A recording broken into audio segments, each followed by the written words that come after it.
Hey guys, welcome back to Vanta EDC. As you can see before you, this is the CJRB Pyrite. Give you a good look at that before we get into all this. The reason I got this is because I am searching for the ideal EDC button lock based off my own personal preferences. And you probably are aware, if you're seeing this video, you probably are aware that this knife has already gotten very favorable reviews from much more influential, more experienced knife people on YouTube, and that's a great thing. That's how I heard about this. And so, in particular, the things that stood out to me on top of just the general favorable reviews are the thinness of this knife and the weight of it. This particular black G10 version, which is the entry-level version of this model.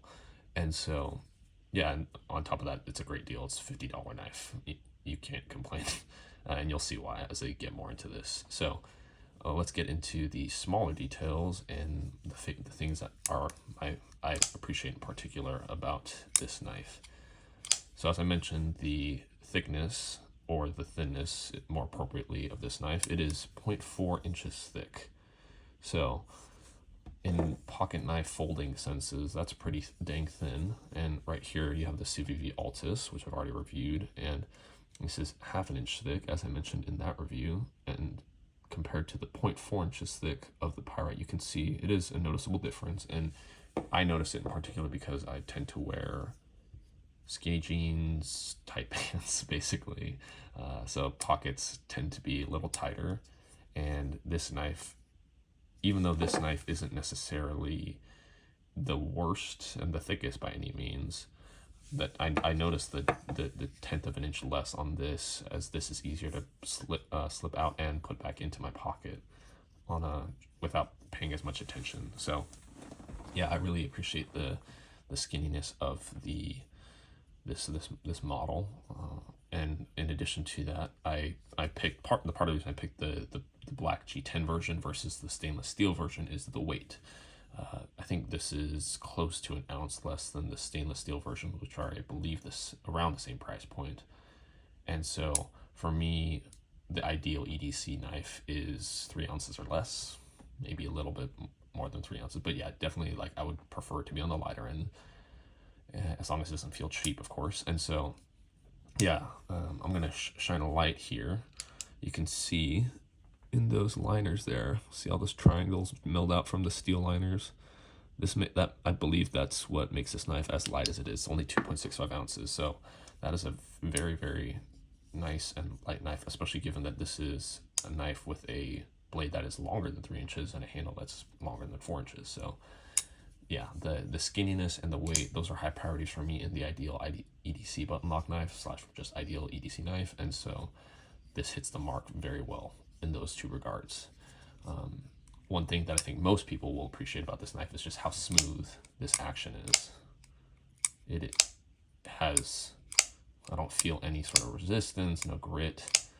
There's no lock stick closing it, anything like that. Right out of the box, it was pretty much like this. I think I've added KPL at some point, but yeah, this knife does not need much help to be this smooth. So for a $50 knife, this has an amazing action. It is, I do overall like the action of the Altus more, but that's more based off the auditory profile of it. But yeah, this has a great smooth action, so I'm sure most people can appreciate it. It is on bearings, so yeah, it's a great action. The next thing that I really appreciate about this knife are the ergonomics of it. You can see this pretty generous finger choil here, and this very neutral open front of the handle profile, along with the jimping along the spine here. So it makes this knife a very natural and easy knife to choke up on if you were to do that. Honestly, I've not used this for any cutting through tons of cardboard or any other heavy, thick, resistant materials, but if I were to, I'm sure this would be a very what would you call it, a great advantage to have if I had this knife with me to do those tasks. So yeah, I really enjoy it. And honestly, for me, it's just when I'm fidgeting with this knife, which is very frequently because I've been carrying it so much lately in the last month since I've had it. It's just really fun to kind of get your hand around it and feel really tight on it, and then just close it back up real quick. So yeah, this blade. Let's talk about the blade. It's, I believe, a stonewash tumbled finish. It's got a very nice, very smooth feel. I normally like blades that have a black PVD or DLC coating, but for the G10 versions, they only have this blade finish, which I'm okay with. I don't need all my knives to have black finishes, but it is nice on certain ones. So yeah, with that said, on top of that, another aspect of the blade that I really appreciate is how high this flat grind is. As you can see right there, it is a flat grind, and this is where the flat is. It's just this very, very tiny section right at the very top. And so, yeah, this blade and this profile, even this drop point, it's not, the belly is not super steep. I don't love the idea of a really, curved belly on a blade, because I feel like this makes it easier to kind of do draw cuts and more utilitarian type cuts, basically. So, yeah, overall the blade profile is pretty great. And yeah, so one thing, I've only had this for a month, so, and I haven't had a chance to really put it through the paces of cutting cardboard and packages and paper and whatever else. But yeah, one thing I've never had experience with this steel, as you can see right here, AR RPM 9, which I believe is proprietary to Artisan Cutlery CJRB.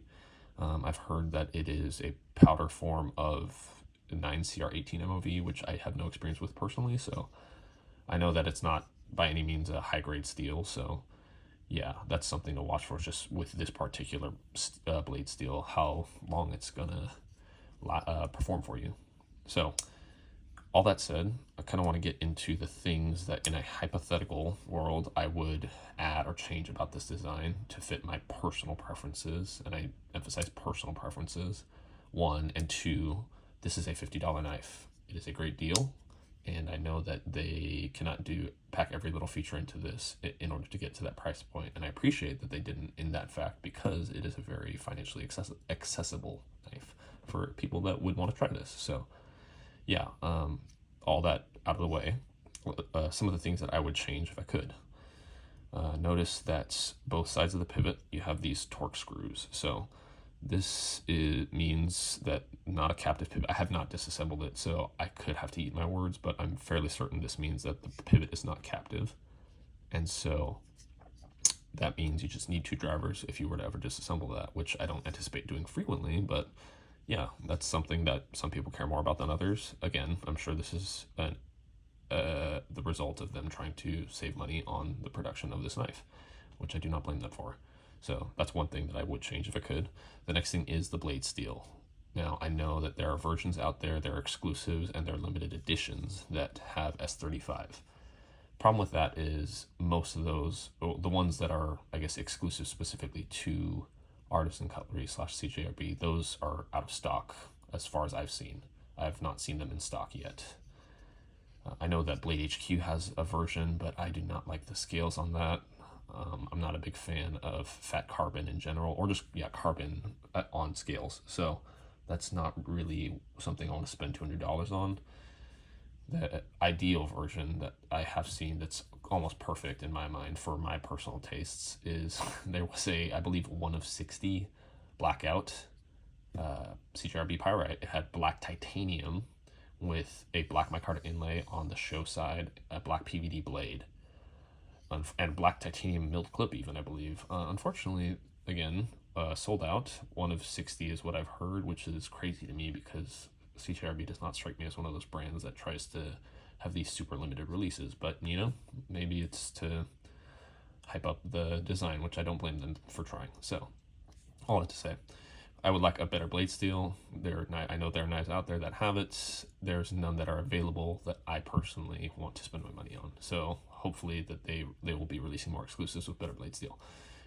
All right, moving on. Other things that I would change. I would like to add a flipper to this knife, because my personal preference in general is to have multiple deployment methods, including a flipper, because I personally like flippers. I have no problem with these thumb studs. I love that you can, both thumb flick and reverse flick it, but I think it'd be great to have a thumb stud here, which could at least partially hide under the this part of the scales right there. So they wouldn't even protrude that much, and you could still get into the finger choil, I believe, if you were to have a flipper. But, it is what it is. Now, another thing that I believe is lacking because of the desired price point they're trying to sell this at, is the lack of any texture on the blade. It is completely smooth. It does have this nice reflective effect, but it does not have texture on it.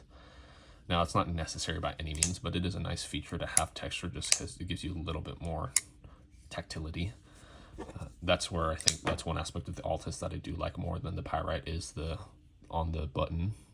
It's probably hard to see, but there is very small concentric circles that have been milled into this button. It is also a concave face, so it dips and it has a raised edge, which makes it easier to catch it in my mind. So yeah, the Altus button itself, which sounds stupid probably to some people, is a little better, but you know, it's also not terrible on the Pyrite. It's just something that I would improve personally. The last thing, I don't know how much this is the result of me getting the G10 version versus the ones with like stainless steel scales. Wow, that is a good tongue twister. Stainless steel scales. The version that has stainless steel scales, I'm sure maybe has a little bit more authoritative of a deployment sound, but this compared to the, again, this is more of a comparison, but compared to the Altus is not very definitive, or I don't know, it's not as satisfying of a sound. It's there. It's not like you can hear it by any means. It's not silent, but listen to this.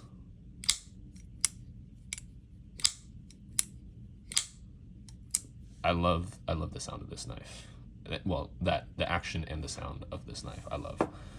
Now, still a great action, just not as auditorily pleasing, which is completely subjective and whatnot. It's not important. It's just something that I appreciate personally. So, yes, those are the things I would change. But given that this is a $50 knife, I completely understand why they omitted or didn't include omitted or just didn't want to put in certain features on this. So wrapping it up, final thoughts. This is a great knife that if you don't have any button locks, this will be an amazing first button lock to have. It'll be an amazing button lock to have for anybody, honestly, especially given, again, that these models start at $50, which is a steal. And so, yeah, the things that I'm looking forward to is hopefully they will keep releasing versions with better blade steel.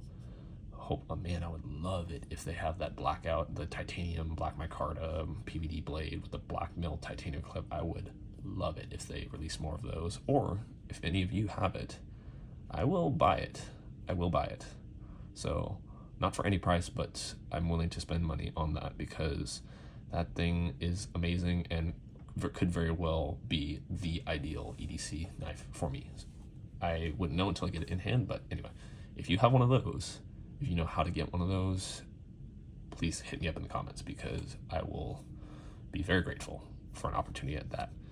But all that to say, yeah, I can very heartily endorse this knife. Not that my opinion means much to anybody because I am a nobody, but I can, as someone who has had this for a month now, I can say that I very much endorse this knife. We will see over time how the blade steel itself performs, but the design, I believe, is a great design, as other people have already stated.